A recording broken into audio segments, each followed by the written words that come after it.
Em 1991, foi lançado um filme que mais tarde ganharia vários prêmios, tanto por ser um suspense bem executado, como também pela atuação marcante de Jodie Foster, que interpretou uma personagem feminina, que, diferentemente de outras personagens de filmes de terror e investigação, era realmente bem escrita. Ela não era o estereótipo de namorada loira burra que só serve pra ser parceira romântica do protagonista homem e de vez em quando ser um alívio cômico. Ou pra morrer de uma forma ridiculamente sexualizada. Mas ao mesmo tempo, gerou revolta da comunidade LGBT. Então, afinal, do que importa ter uma representação feminina boa e ao mesmo tempo ter uma representação LGBT ruim? Mas tem duas cenas específicas que o Hannibal Clarice falam que ser trans não é sinônimo de violência e que o Buffalo Bill, na verdade, não é uma mulher trans, ele só acha que é uma porque ele se odeia, de alguma forma ele quer sair da própria identidade e adotar e deixar de mulher trans. É uma forma dele fugir dele mesmo e porque ele tem obsessão meio estranha com metamorfoses certos, então ele rouba a pele das mulheres como se eles estivessem num processo de metamorfose. Mas isso só me pareceu um eufemismo pra tirar o cu do roteirista da reta, pra não ser um filme completamente controverso. Se não, eu iria gostar do filme. O meu problema é com a representação, que claramente é uma caricatura TERF, que, pra quem não sabe, é uma vertente do feminismo radical que exclui as pessoas trans. Não acho que comentários e cenas específicas anulem um filme inteiro.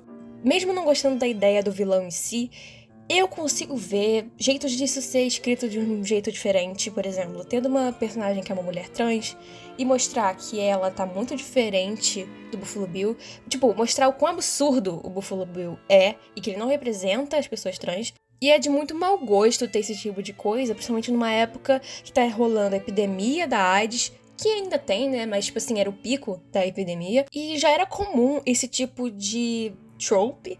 Por exemplo, Psicose. O personagem se veste da própria mãe pra cometer os atos que ele comete. E eu acho que esse contexto é muito mais bem explorado na série Bates Motel, que é um spin-off que fala sobre a relação do Norma e do Norman, o passado dele quando ele era adolescente, até ele começar a matar pessoas. E isso dele se vestir como uma mulher não tem a ver com ele ser travesti ou trans, e sim com a codependência que ele tem com a mãe dele. Mas também sai pra lá pra me pintarem como mimizento, tá? Eu gosto de personagens problemáticos que são LGBT, só que depende do jeito que eles são escritos. E eu amo a Villanelle. E parece que a gente tem que se explicar o tempo todo, né? A gente que é de grupos marginalizados. A gente tem que explicar, minuciosamente, tudo que a gente fala pra não distorcer o que a gente diz. Por isso que eu tô dando essa observação e aproveitando pra recomendar essa série que eu tô amando. Tem uma grande diferença entre o personagem ser assassino, problemático, pessoa ruim, e acontecer dele ser gay, e outra é ele ser assassino por ser gay. Então não vão me pagar aqui de mimizento, que os personagens têm que ser, nossa, bonzinhos, inocentes. Não é assim. Então eu já tô avisando pra não falarem merda. Ah, mas por que tem Bones and All no título e você tá falando de Silêncio dos Inocentes? Pode parecer que não tem relação, mas tem sim. As duas obras têm personagens problemáticos que são LGBT, e ambos se passam na época que tava rolando um monte de casos de AIDS. No caso, Bones and All se passa nos anos 80. Mas eu gosto desse filme, essa é a diferença. Uma adolescente chamada Maureen tenta se enturmar na cidade que acabou de se mudar. Na escola, que tem alunos majoritariamente brancos, ela conhece uma garota que a convida para uma festa de pijama, mas ela acha que o pai dela não vai deixar, porque o pai, em geral, não deixa ela sair de casa. Ela é uma típica adolescente introvertida com problemas com seu pai superprotetor, que tá se descobrindo romanticamente e sexualmente. Então, para resolver esse problema, ela decide participar num ato clássico de rebeldia. Ela sai de casa escondido para participar da festinha. E enquanto ela tá quase beijando a amiga dela, isso aqui acontece.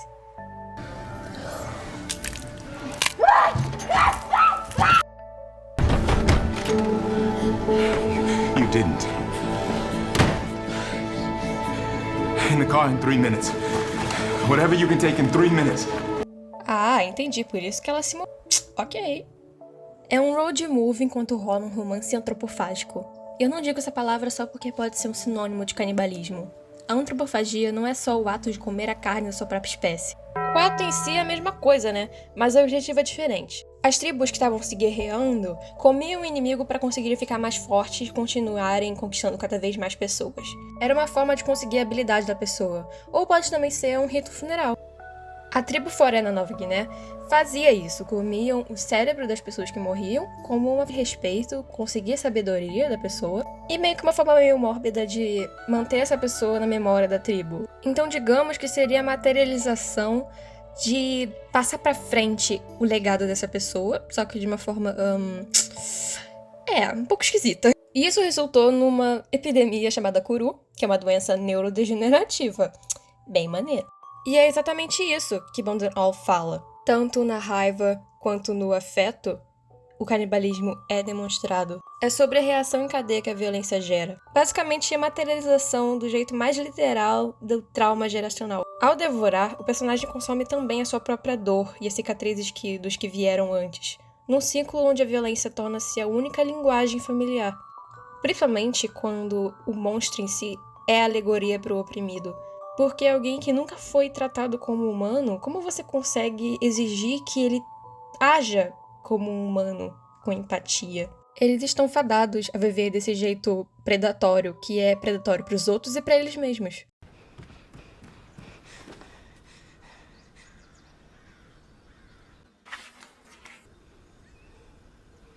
Like your mother did. I'm sorry. You know what I mean now. I don't know how much of what I'm gonna say you remember. Yeah, never was sure. But just in case.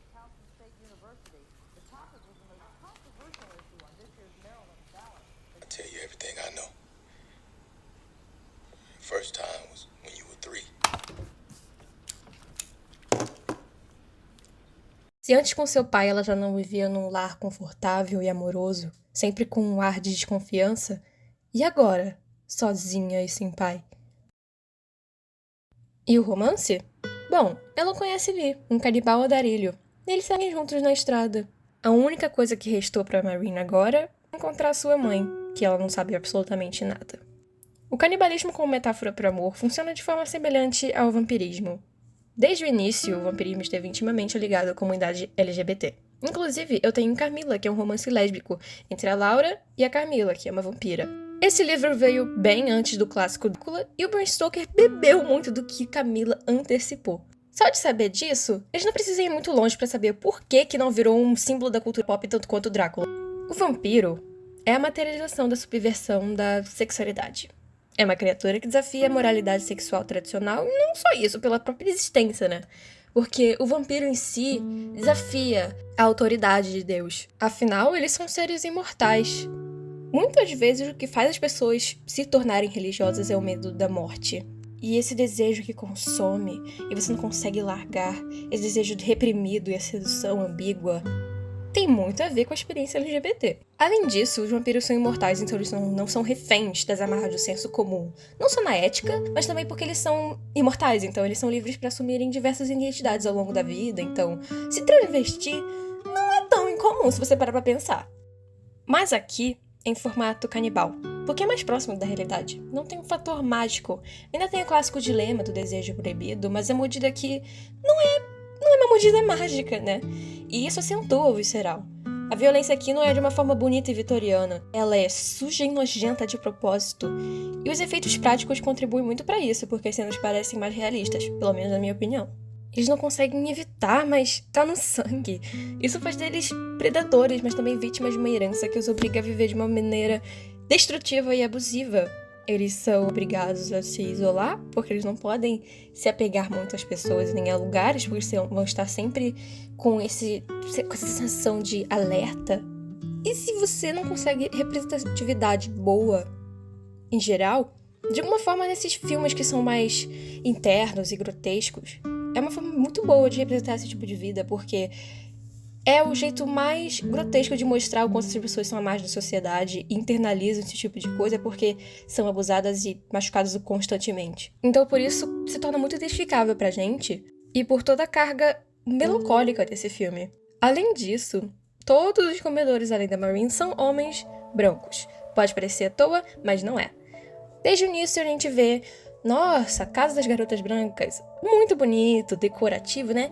Mas é bem diferente da realidade da Marine. A gente não deve subestimar a capacidade de ter toda uma equipe que escolhe o design dos cenários, figurino, porque tudo ali tem uma escolha lógica.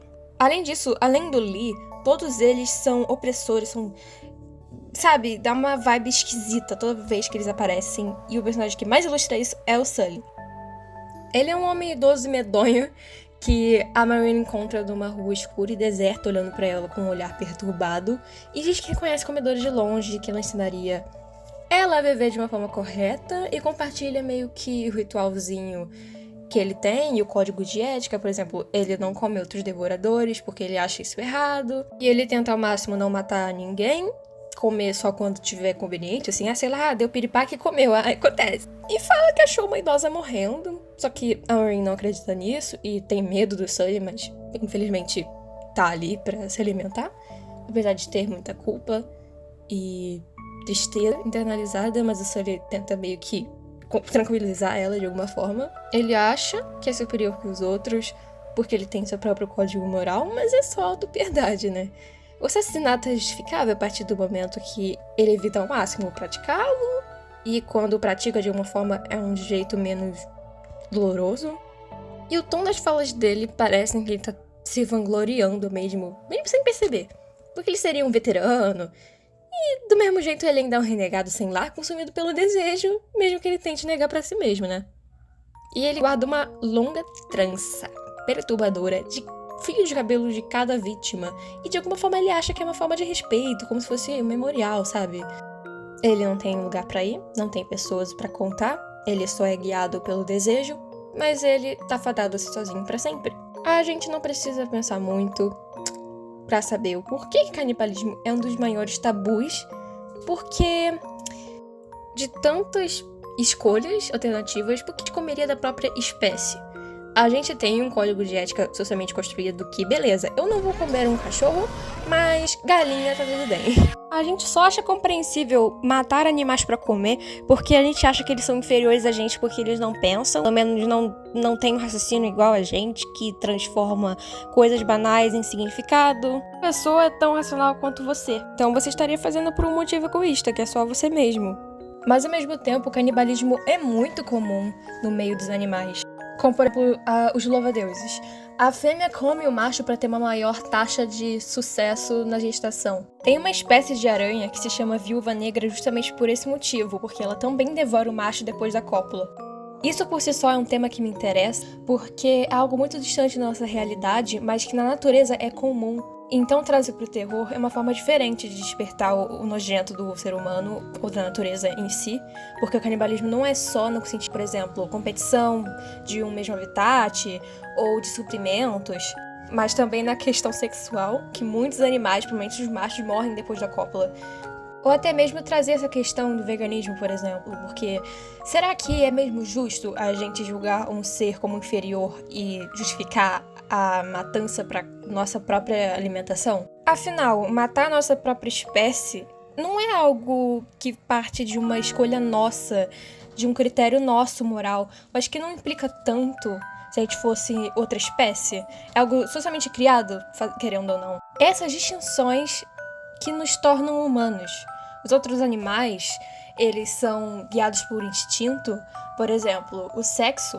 Se você não for, sei lá, um golfinho, você só pratica isso por causa do cio, para reprodução. É algo puramente para estender a vida daquela espécie, para continuar a linhagem genética. Então, por exemplo, religiosos que argumentam que são contra o casamento gay, não só porque Deus criou desse jeito, mas que sem os casais héteros a espécie morreria, não teria reprodução. Então, logo, isso faria o relacionamento homossexual ser eticamente errado. Será mesmo que quando esses religiosos, por exemplo, veem pessoas, sei lá, fazendo sexo por aí, por prazer, e falam que é Sodoma e Gomorra e que a humanidade tá suja e selvagem, será mesmo? Essa lógica de só ver o sexo como uma forma de manter a espécie, que não importa relações entre pessoas que se amam, e isso como uma conexão entre elas e que não é só a reprodução que importa, será que essa lógica não é muito mais selvagem do que as pessoas que fazem por prazer, ou por justamente não seguirem essa norma? E até porque tem animais que são homossexuais, mas eu vejo muitas pessoas justificando isso, que tipo, vocês são contra relações gays? Olha, mas os animais também são gays, podem ter atos homoafetivos. Mas isso será que importa tanto? Porque pessoas que são contra esse tipo de relação sempre vai arranjar algum motivo. Não precisa ser fundado, entendeu? E tem a questão que Bones and All não tenta representar a comunidade LGBT diretamente através do canibalismo, mas usa esse aspecto como uma metáfora para explorar a alienação dessas pessoas, a vulnerabilidade das pessoas que vivem à margem da sociedade e trazer esse horror dessa vivência e o quanto elas se autodestroem e destroem os outros porque elas não sabem outro jeito de viver, porque estão acostumadas com a violência. Também a questão de saúde mental, que muitas vezes é genética, só que naquela época não teria acesso a coisas para ajudar e muitas vezes eram vistos como monstros. E tem essa questão manicomial a partir de um momento, que daqui a pouco eu vou botar uma cena. E uma grande diferença do Buffalo Bill e dos personagens de Bones and All é que não faz parte da identidade deles, mas como uma condição que eles precisam lidar, mas que eles não conseguem deixar de agir assim, porque é um problema realmente. E aí explora essa sensação de isolamento e por eles não se encaixarem, ressoam com as pessoas que têm experiências queer. Eu tô gravando esse áudio no dia 31 de outubro. Feliz Halloween. Não sei se vocês conhecem a Ieda Marcondes, mas ela é uma crítica formada em cinema e ela escreve pra Folha de São Paulo. E hoje ela escreveu, em homenagem ao Halloween, um texto sobre a substância. E eu vou citar um trecho do texto. O terror trata de tudo que, como sociedade, fomos ensinados a suprimir e sufocar. Um território dolorosamente conhecido daqueles que nunca se sentiram à vontade no próprio corpo e que dependem de uma empatia ainda muito, mas muito anêmica. Às vezes, quando você é a pessoa afetada, muitas vezes é muito mais fácil você se identificar pelo monstro como simbolismo pro oprimido. Isso vem desde Frankenstein, o médico e o monstro, Garota Infernal, mesmo que não seja exatamente canibal, porque a Jennifer vira meio que um demônio, mas na imagem é como se fosse uma cena de canibalismo, né? Garota Infernal também usa desse artifício do canibalismo como uma forma de engolir esse sofrimento. E ela meio que só come homens, e foram homens que abusaram da Jennifer e tal. Eu poderia até tratar desse assunto, mas meio que Garota Infernal é um filme que não muita gente gosta, então eu nem vou entrar nessa questão. Assistam o vídeo da Natália Greco, que é muito bom. Mas infelizmente, essa é a realidade que a gente se encontra e o terror ajuda muito nessa questão de identificação.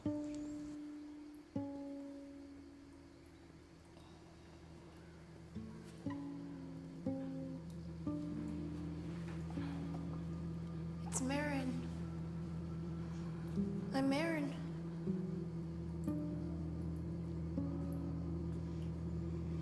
Can't she speak? It's the medication. Please, Miss Kearns. I didn't come with Dad. I didn't come with Dad. Just came by myself. Shall I give her the letter, Miss Kearns? I fetched it on the way up.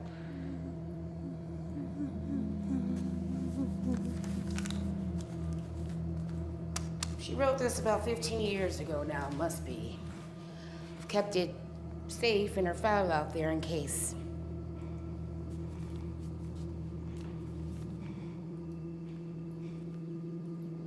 She knew I'd come. I'll wait right over here.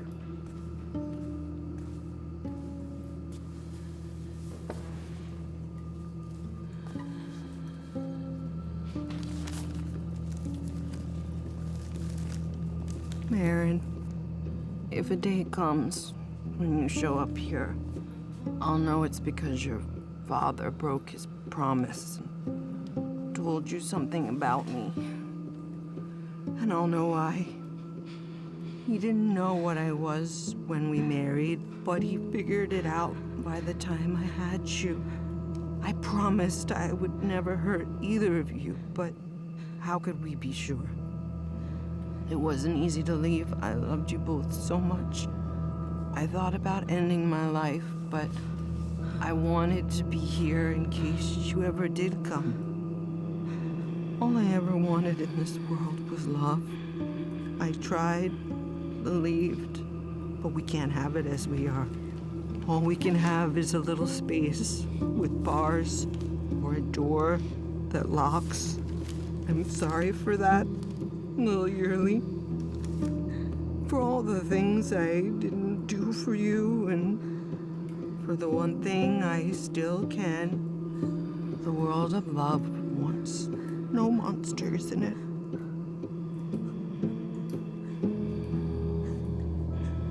So let me help you out of it.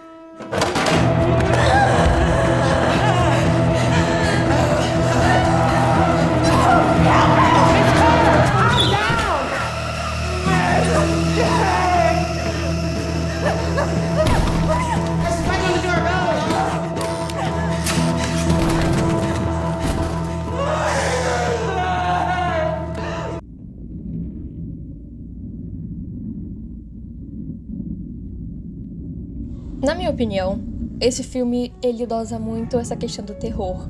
A violência é medida, não é tão exagerado, não é o tempo todo. E os momentos de ternura não parecem que eles estão vivendo a vida de um jeito comum, assim, como se eles não tivessem matado alguém minutos atrás, tá ligado?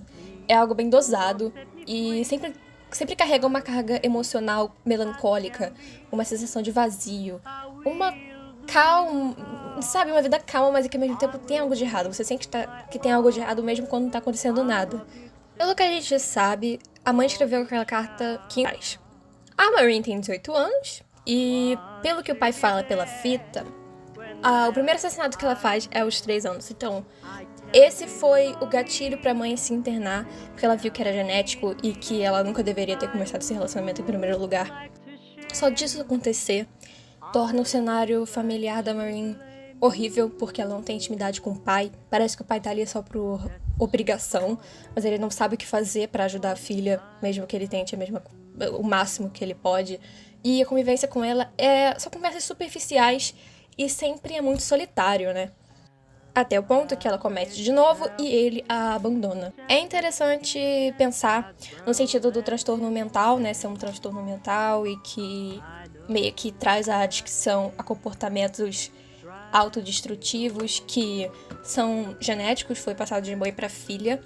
Mas como também nessa época, muitas vezes, qualquer demonstração de um desvio sexual, entre aspas, também era tratado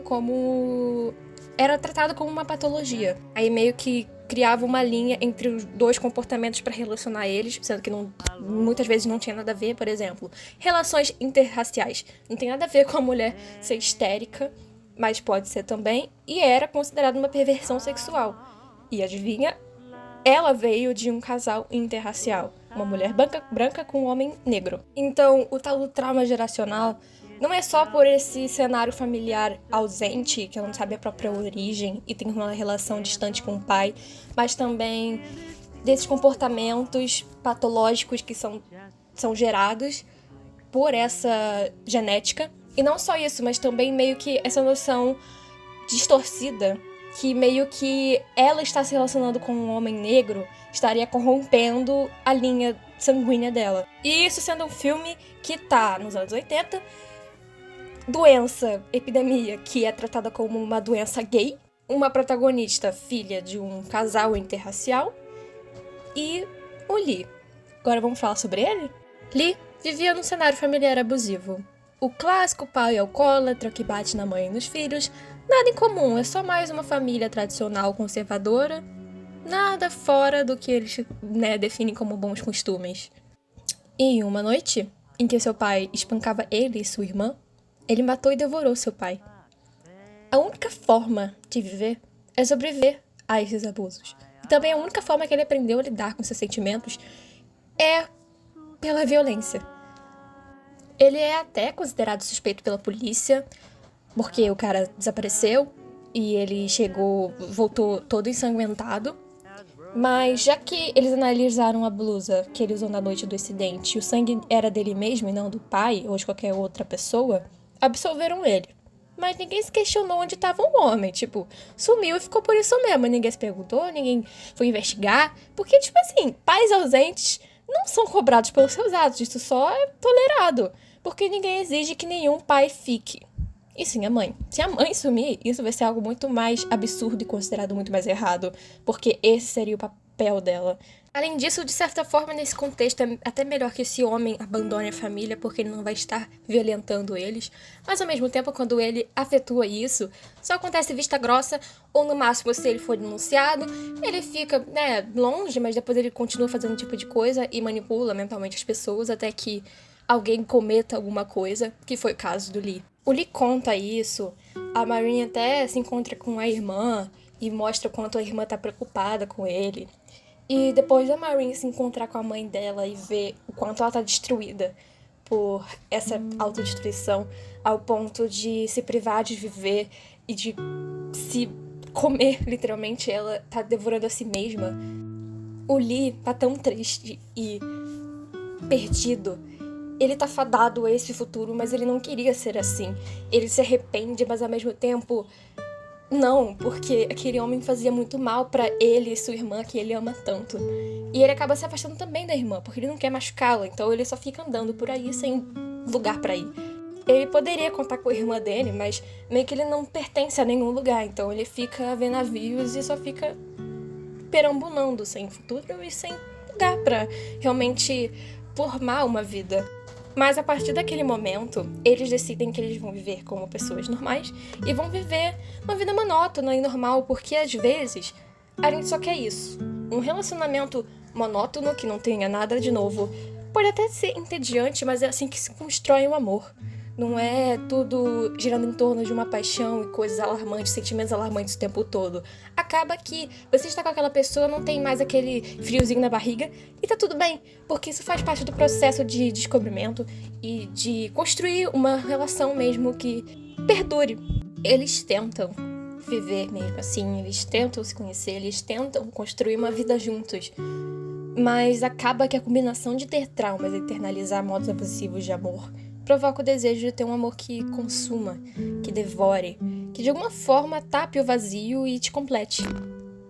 E fazer a pessoa ser uma extensão de você não faz parte do processo de se amar, porque a partir do momento que você está praticando isso, é como se você estivesse aceitando a sua lacuna, como se fizesse parte da sua identidade. Na verdade, isso que eu falei, que é de modo abusivo de amor, eu poderia substituir isso, na verdade, por outra palavra, que seria posse. Porque a partir do momento que você trata aquela pessoa como uma extensão de você, é como se você quisesse que essa pessoa fosse performática. Só que a partir do momento você tá condicionando o seu amor a essa situação específica que tá te favorecendo de alguma forma. E às vezes isso é um sentimento mútuo que as duas pessoas não percebem, mas elas agem de acordo com essa sensação de querer a validação da outra pessoa e ter essa pessoa como uma arte de si mesma. E o canibalismo como metáfora pro amor funciona muito desse jeito, porque você tá tratando aquela pessoa como um alimento das suas próprias carências. É a forma literal e física de você assumir aquela pessoa como parte de si e literalmente entrar no seu organismo. Eu achei na internet um poema chamado A Última Carta de Amor de um entomologista, que fala justamente sobre isso. O entomologista é o especialista que estuda os insetos, justamente eles que mais praticam canibalismo sexual. É claro que matam insetos, alguns só para experimento, estudos em geral, para poder categorizar eles, mas muitas vezes matam borboletas, principalmente borboletas, porque são as mais bonitas esteticamente, só para empalhá-las para fins estéticos. Tem um livro que eu gosto bastante, que é O Colecionador, que é um livro sobre um homem stalker, e ele gosta muito de insetos, ele mata borboletas para empalhá-las, ele tem uma coleção, e isso é um paralelo entre ele e a obsessão que ele cria com uma mulher que ele sequestra e mantém em cativeiro. Tem umas partes do livro que ele relaciona a obsessão que ele tem com essa mulher porque ele quer preencher um vazio, porque ele nunca se encaixou e agora ele tem uma fortuna com que gastar, então tá tentando comprar o afeto dela pra se sentir menos sozinho. Isso com a coleção de borboletas que ele tem, a partir do momento as borboletas já não bastavam pra ele ocupar o tempo dele porque ele sempre esteve sozinho. Ele fala o seguinte: vê-la fazia-me sempre sentir como se estivesse capturando uma verdadeira raridade. Como se me aproximasse com todos os cuidados silenciosamente de uma borboleta de cores difusas e muito belas. Sempre pensei nela como algo indefinível e raro, como refinado, não com outras palavras, mesmo com as mais bonitas, palavras de um autêntico conhecedor. Ele é um narrador não confiável, ele tenta despertar sua empatia porque, realmente, ele é uma pessoa miserável, Tanto que ele chega a esse ponto porque mesmo tendo todo o dinheiro do mundo, ainda é sozinho e não consegue se encaixar de jeito nenhum. Então ele coloca todas as frustrações dele numa pessoa só, como se ela fosse suprir o que ele quer. Ela meio que vira um Tamagotchi dele, só que ele acha que ela deve alguma coisa a ele, porque ele faz tudo o que ela quiser, menos a liberdade.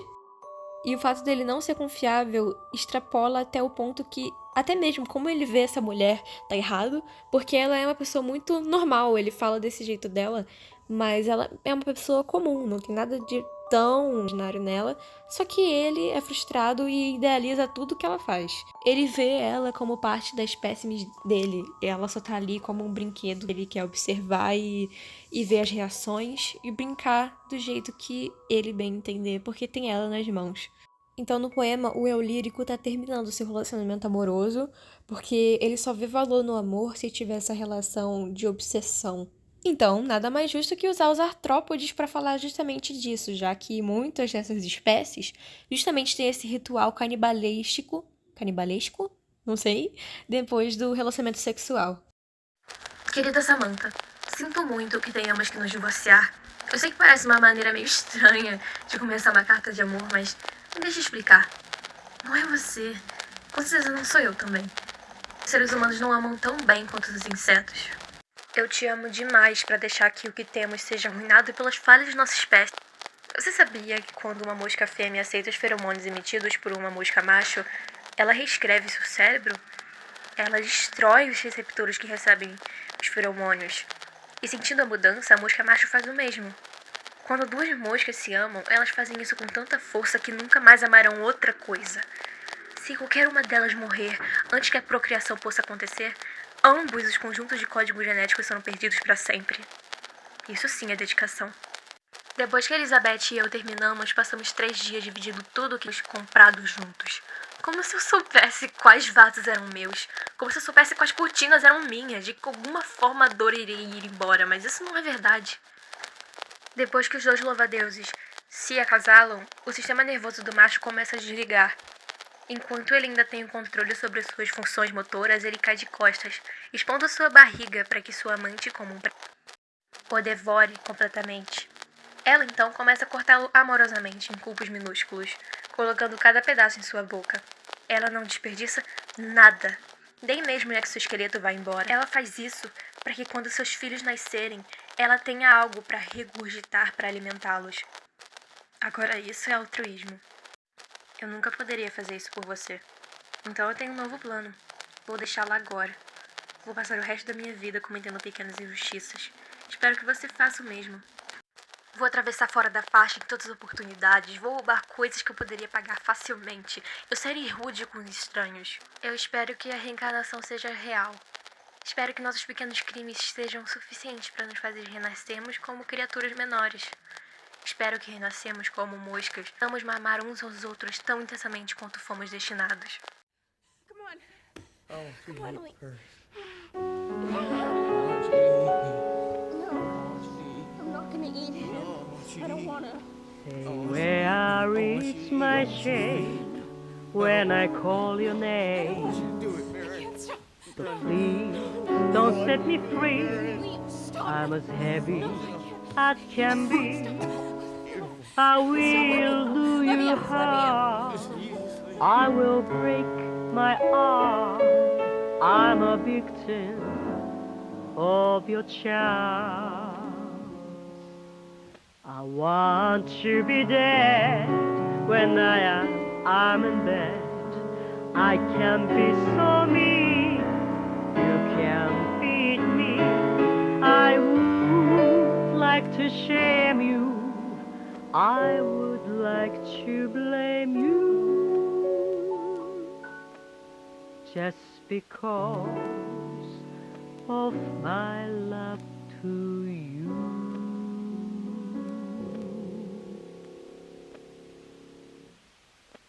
And love itself is just as innocent as roses in May. I know nothing can drive it away. Though love itself is just as brief as a candle.